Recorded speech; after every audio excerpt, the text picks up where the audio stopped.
ఇప్పుడు no cost cough syrup తో 60 రూపాయల విలువ గల ఇన్హేలర్ పూర్తిగా ఉచితం. దెబ్బకి దగ్గు జలుబు మాయం. ముఖ్యమంత్రి చంద్రబాబు నాయుడుపై గత వైసీపీ సర్కార్లో నమోదైన కేసులు ఒక్కొక్కటిగా విత్డ్రా అవుతున్నాయి. ఇప్పటికే ఫైబర్ నెట్ లిక్కర్ కేసులు క్లోజ్ అయ్యాయి. అధికార దుర్వినియోగానికి పాల్పడుతూ కేసులు క్లోజ్ చేసుకుంటున్నారంటూ వైసీపీ విమర్శలు దాడి చేస్తోంది. అవి తప్పుడు కేసులంటూ టీడీపీ నేతలు కౌంటర్ ఇస్తున్నారు. వైసీపీ ప్రభుత్వ హయాంలో ప్రస్తుత సీఎం అప్పటి ప్రతిపక్ష నాయకుడు చంద్రబాబుపై కేసులు నమోదయ్యాయి. Fibre net, skill development, inner ring road, liquor ఇలా వివిధ అంశాల్లో కేసులు పెట్టింది గత వైసీపీ ప్రభుత్వం. స్కిల్ డెవలప్మెంట్ కేసులో చంద్రబాబును అరెస్టు కూడా చేసింది. కొన్నాళ్ల పాటు రాజమండ్రి సెంట్రల్ జైల్లో ఉన్నారు చంద్రబాబు. ప్రస్తుతం టీడీపీ, జనసేన, బీజేపీ కూటమి అధికారంలో ఉంది. దీంతో చంద్రబాబుపై గతంలో నమోదైన కేసులు ఒక్కొక్కటిగా క్లోజ్ అవుతున్నాయి. చంద్రబాబుపై నమోదైన ఫైబర్ నెట్, లిక్కర్ కేసులు తాజాగా క్లోజ్ అయ్యాయి. ఫైబర్ నెట్ లో ఎలాంటి అక్రమాలు జరగలేదని సిఐడి కేసును క్లోజ్ చేసింది. లిక్కర్ కేసులోనూ అదే పరిస్థితి. చంద్రబాబుపై నమోదైన ఎక్సైజ్ కేసును కూడా ఏసీబీ కోర్టు మూసివేసింది.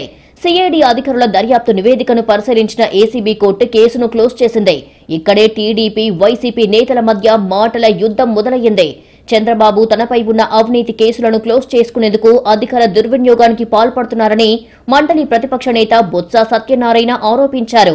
ఒక పద్ధతి ప్రకారం కుట్రపూరితంగా వ్యవహరించి కేసులు మూసివేయిస్తున్నారు అన్నారు బొత్స.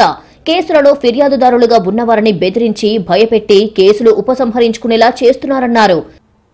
దేశ రాజకీయాల్లో కూడా ఏ ముఖ్యమంత్రి కూడా అతని మీద వచ్చిన ఆరోపణల్ని, ఆయన మీద ఉన్న కేసుల్ని ఏ ముఖ్యమంత్రి సోమోటివ్గా వాటినన్నింటినీ కూడా విత్డ్రా చేసుకునే పరిస్థితులు ఎక్కడా లేవు. సాక్షులు బెదిరించి, అధికారులను వచ్చి బెదిరించి, వాళ్ళతో వచ్చి రాయించి కేసును విత్డ్రా చేసుకున్న పరిస్థితిని చూసాం. ఇవాళ పత్రికల్లో కూడా చూసాం. వైసీపీ విమర్శలకు టీడీపీ నేతలు ధీటుగా కౌంటర్ ఇస్తున్నారు. చంద్రబాబుపై ఆనాడు తప్పుడు కేసులు పెట్టి జగన్ మానసిక ఆనందం పొందారన్నారు మాజీ మంత్రి సోమిరెడ్డి. స్కిల్, మద్యం ఇలా అనేక తప్పుడు కేసులు పెట్టారన్నారు. మద్యం కేసును హైకోర్టు కొట్టేసిందని, దానికి జగన్ ఏం సమాధానం చెబుతారని ప్రశ్నించారు. కక్ష సాధింపులు వైఎస్ హయాంలోనే మొదలయ్యాయని, జగన్ కు అదే అలవాటయ్యిందన్నారు. చంద్రబాబుపై అనేక కేసులు పెట్టిన జగన్ ఏం సాధించాడని ప్రశ్నించారు సోమిరెడ్డి.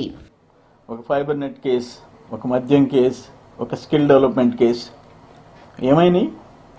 తప్పుడు కేసులు పెడితే బాబు గారు పారిపోలే, తప్పని రుజువైపోయింది. కేసు పెట్టడమే అన్యాయమని. ఇప్పుడు మద్యం కేసు, అసలు మద్యం కేసు, మద్యం లిక్కర్ పాలసీ బిట్వీన్ 2014 and 19, 2014 నుంచి 19 వరకు అమిత ట్రాన్స్పరెంట్. ఈ దేశంలో ఏ బ్రాండ్ అయినా ఇక్కడ ఇష్టం వచ్చింది సెలెక్ట్ చేసుకొని కొనొచ్చు కన్జ్యూమర్స్. నీ మాదిరిగా డబ్బులే కట్టాలా, మీరు చెప్పిందే తాగాలని పెట్టలే, వేల కోట్ల కుంభకోణం చేయలే. చంద్రబాబుపై పెట్టిన కేసుల ఉపసంహరణపై వైసీపీ, టీడీపీల మధ్య మాటల యుద్ధం నడుస్తోంది. దీనిపై గవర్నర్ కు ఫిర్యాదు చేస్తామంటున్నారు వైసీపీ నేతలు. అవసరమైతే న్యాయపరంగానూ ప్రొసీడ్ అవుతామని చెబుతున్నారు. మరోవైపు రాజధాని వ్యవహారంలో తమపై నమోదు చేసిన కేసును కొట్టివేయాలని కోరుతూ చంద్రబాబు, మంత్రి నారాయణలు కోర్టులో పిటిషన్ వేశారు. విచారణను ఈ నెల 10కి వాయిదా వేసింది కోర్టు.